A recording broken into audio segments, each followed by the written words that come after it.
I was born in 1934 in Beloit, Kansas. And my folks lived in Kansas until I was about 5 years old, and we moved to Nebraska. And I started school there, grade school, on a farm. It was a little country school that we lived a mile away from the grade school, so I could walk to school.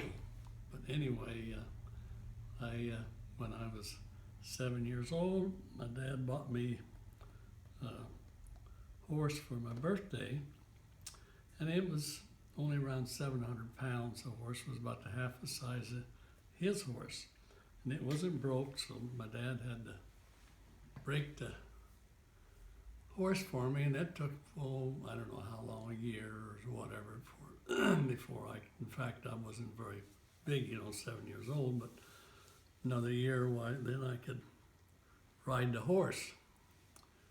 And so, first of all, I was riding it bareback, and then I decided, you know what, I wanted a saddle to put on. So, and then I rode it with a saddle for a while, but the trouble with it is a saddle where you have to take time to put it on, take it off, and I got tired of that, so I went back to riding bareback. And we lived on a farm where we had up to 75 head of cattle, stock cattle, and 12 cows that we milked.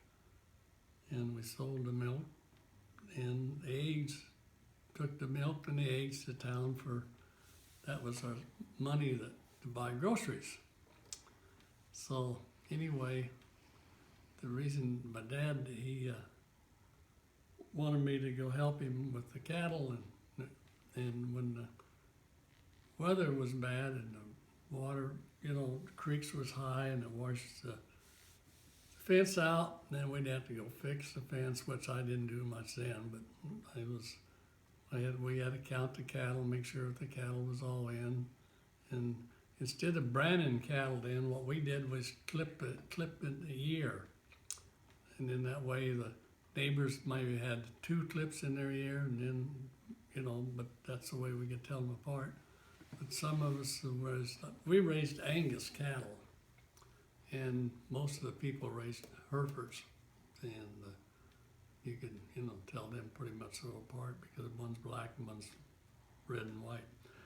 And then I went to school there, grade school there, until the 6th grade, and my dad decided to buy some land because we was renting at the time. My dad was renting a farm at the time.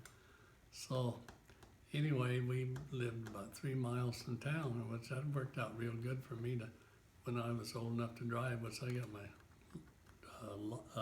permit when I was 14 years old, and which the town was only 600 population, so it wasn't very big. And I could, drive, not only going to school, but any other time I wanted to, because if we didn't have no policeman, all we had was a sheriff.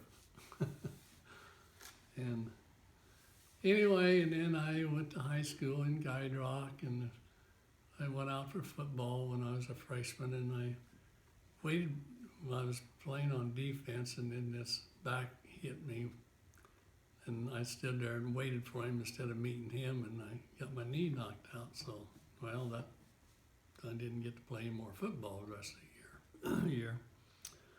Then come senior year in high school, next to the last game, I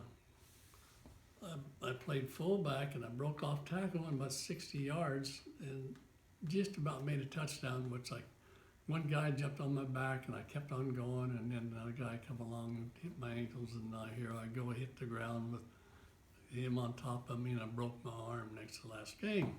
Well, that stopped that. And then I graduated from high school in 1952. And another thing, in 1950, there was a bunch of us with football players. We got to go see University of Nebraska play. That was a big deal. And we had, well, I forget how many miles it was, quite a few miles to Lincoln. And got to see University of Nebraska play. And that was the year that when Bobby Reynolds was at 1950 when he made All-American, and when I got to see him play. And it was quite an honor.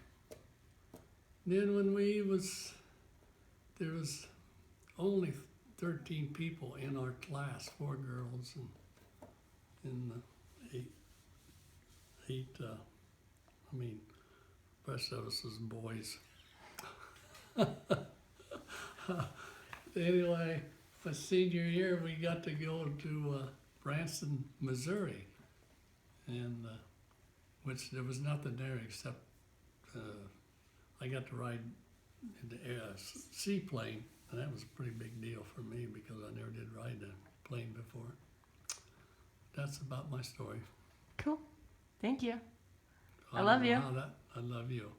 I don't know how that's going to sound on there, but It's perfect.